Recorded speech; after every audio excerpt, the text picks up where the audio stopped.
Hi, welcome to my channel. My name is Kat, and my channel is about all things bullet journaling, stationery, and the occasional cat. In this video, I'm going to be talking about everything I read in January and then setting up my reading journal for February.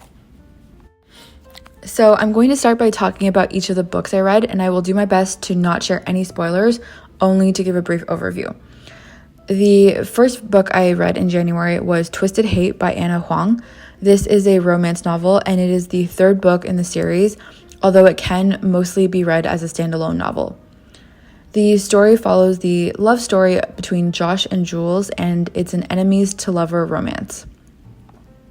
I listened to this on Spotify, and while I mostly enjoyed it, there were a few things that made it slightly not as enjoyable. The first is that I listened to book 2, Twisted Games, also on Spotify, and it's the exact same narrators. So sometimes I would still think of Jules as Bridget, and I would still think of Josh as Reese. And the narrator for Josh was also not how I would imagine Josh to sound at all. So I kind of wish they had a different narrator, or honestly, just that I had read the physical book instead of listening to it as an audiobook. There are 4 books in the Twisted series, and each book is about the love story of a different girl in the friend group. And I like that in this book, Ava and Alex were more present, which makes sense because Ava is Josh's sister and one of Jules' best friends, and Alex is Josh's best friend. But I found it a little weird that Stella, who is another girl in the friend group, is barely in the story, especially because she's Jules' roommate, but she was really barely in the story. And I wish the friendships were more developed across the series. I kind of understand because I know the author is probably trying to make these books readable as standalones, which is fine, but I think it would have added a lot more if she had developed those friendships a bit more. And the last thing that I kind of raised an eyebrow at, and this is maybe just me because I know that this is very normal for a romance genre, but it's that Alex, who is Josh's best friend and Jules's best friend's boyfriend, is a billionaire. So couldn't he just solve all the main problems in this book? If you have read this book, I mean specifically Jules's problem. I just found it a tiny bit unbelievable to believe that Jules knew a billionaire and couldn't solve that problem that she had. But anyway, it was still enjoyable overall. So for me, it was a 7 out of 10. And I will be reading the last book in the series, Twisted Lies, although I will be waiting to get this book at the library. Also, in case you're curious, I don't use a very sophisticated book rating system. I kind of just go based on vibes and overall enjoyment. The next book I read was Nocticadia by Kari Lake, and this is a gothic, dark academia novel with a forbidden romance. I listened to this on Audible, and the narrating was pretty good. This follows the story of Lilia, who is a college student and whose mother passed away from a mysterious illness involving these super creepy black worms. Lilia lives with her stepfather and helps pay for her younger sister's school tuition, and she gets the opportunity to go to school at this super prestigious university called Dracadia University, and it's a place where they research the illness that her mother had. So she's super interested, and she goes there, and she meets a professor called Professor Deverick Bramwell, and I will leave it at that to not spoil too much. I really enjoy this book though, and I love the gothic, dark academia vibes. The story was super captivating, and there were some things that I didn't really expect in a good way. I think my only criticism is that there were a few characters that were pretty important to the plot that felt underdeveloped, and that kind of took away from the story. Still, it was really good, and I really appreciate that this was a standalone novel because it was kind of good in its own right and nothing can ruin it, if that makes sense. I'm also considering, after reading this, reading Anathema. It's also by Kari Lake, and it's a gothic dark fantasy, which is not normally something that I read. So please let me know down below in the comments if you have read this and you enjoyed it and if you would recommend it. But yes, Nocticadia was an 8.5 out of 10 for me. The third book I read was The Glass Castle by Jeanette Walls. I have a physical copy of this book, and fun fact, I actually got this book for free a few months ago. It was super thrilling. Indigo, which is one of the biggest bookstores where I live, was giving away free books, and this was one of 5 or so titles they were giving away. So my husband and I got in line and we waited, and when we got really close to the front of the line, they almost ran out of free books, and I was super nervous. And then we got this one and the last copy of The Kite Runner, and it was the best day ever. So anyway, that was a fun little story. But back to this book. The Glass Castle is a memoir about the childhood of Jeanette Walls, who is a journalist and author. And the book follows Jeanette throughout her childhood as her parents lead her and her siblings to live a really nomadic life across Arizona, California, West Virginia, and Nevada, amongst other places. This book is really beautifully written, and some of it is extremely sad and heartbreaking, and some of it also made me feel so angry.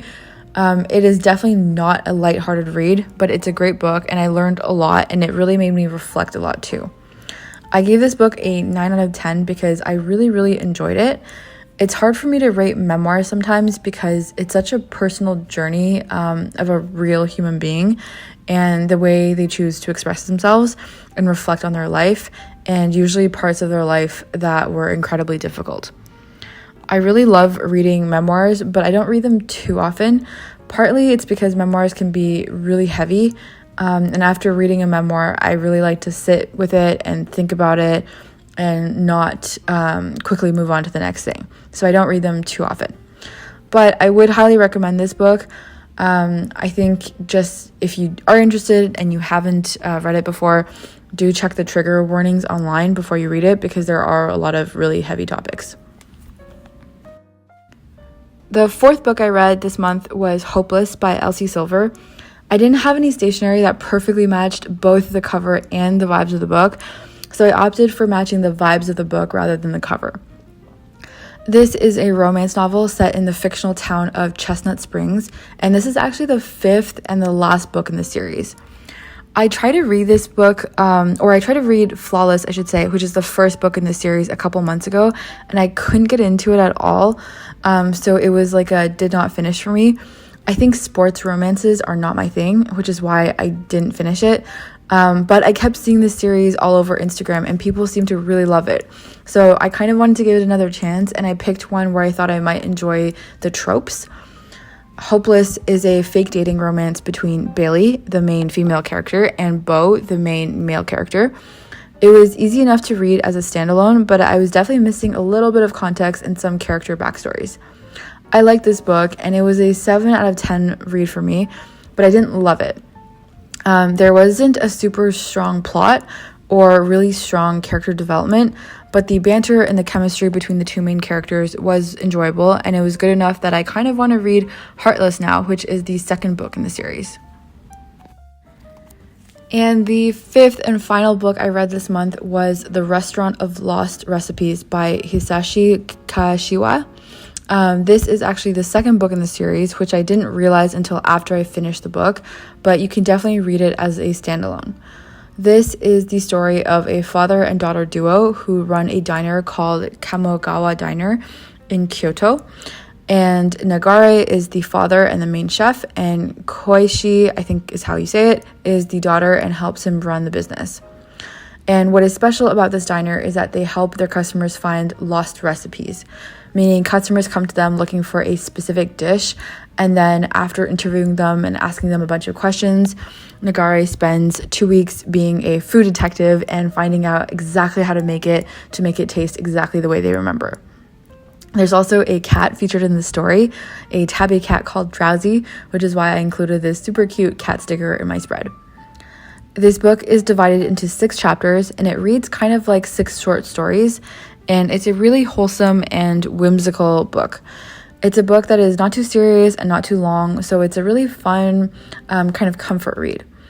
It goes into a lot of detail about food and ingredients, and I think one of the reviews on the back says it best. It's really like a celebration of food, which is great, but don't read this when you're hungry. It's really different from what I normally read, but I really enjoyed it, so it gets an 8.5 out of 10 for me. So now we're going to go into all the reading journal tracking things, starting with this bookshelf. So this is kind of just for fun. I'm going to draw in 5 little books, one for each of the 5 books that I read this month, and the colors don't mean anything in particular. It's really just something I do because I think it looks kind of fun. Next, I'm going to fill out my January page and just write in all of the books that I read this month, including their ratings. And my rating is just out of 10. And the best book I've read this month was The Glass Castle, which had a rating of 9 out of 10. And then for the right-hand page, I was going to add like notes for books I didn't finish reading, or books I was looking forward to, or books that I was going to reread, but I didn't really have any, so I kind of skipped that. Then I have my book bracket where I have the best book of the month, which is again The Glass Castle, so that goes there. Okay, so now I'm going to color in the way that I read my books. And this month I read 2 books that were an audiobook and 3 that were physical books. I had 4 fiction books and 1 nonfiction book. And then for the type of books that I read, I only had 1 library book, but I put The Glass Castle, which is the book I got for free, as a library since I didn't spend any money on it. And then I had 2 audiobooks on Spotify/Audible, and then 1 that I had purchased, but I had purchased quite a long time ago. I also made a bit of a mistake, so I wrote Twisted Games instead of Twisted Hate, so I had to go back later on to change that. This month I spent $64.04 on books, which is not a great start to the year, but it is really helpful writing this out, and I do think I'm going to do better next month. Next, I have this page where I write out all the list of books I'm reading, and I really love the way that this page looks, so I'm excited to see how it looks at the end of the year. And then, kind of second last part to this video, I had these book cover spreads that I had printed out, and originally I kind of wanted to include them in the individual book spreads, but I totally forgot to do that, not once but 4 times, and then I kind of just gave up and I decided to glue them in at the back of my journal instead. And I think it'll still be kind of nice to have a visual of all the books I read and their covers kind of in one place, so that's what I'm doing. And finally, we're going to set up the monthly page setup for the month of February. So for this, I am using Notebook Therapy's Lucky Myth collection. And I used the washi tape that you see here, and I kind of like ripped it in half. I saw them doing this on Notebook Therapy's website, and they had this like look with the stickers that are kind of like hanging, kind of like ornaments or something. And I thought that looked really nice, so that's where I got my inspiration. There's also a sticker roll in this collection of a bunch of books, which is why I really wanted to use this collection in particular for my reading journal. And it still has like a kind of wintry feel to it, so I thought it could go really well for February. And then in my setup, it's kind of simple. It's kind of similar to January, where I have the number of books, the title, the author, the rating. I hope I have enough space for the title, but I might need to change that up a little bit if necessary. And then I really wanted to use these stamps again because I've been obsessed with the stamps in this collection. So that is the setup for February. And here is a final flip through of the beginning of my reading journal so far. I'm actually surprised that I read as much as I did in January. I really don't think I'll be averaging 5 books for the rest of the year, but I have been really loving creating book spreads in this journal.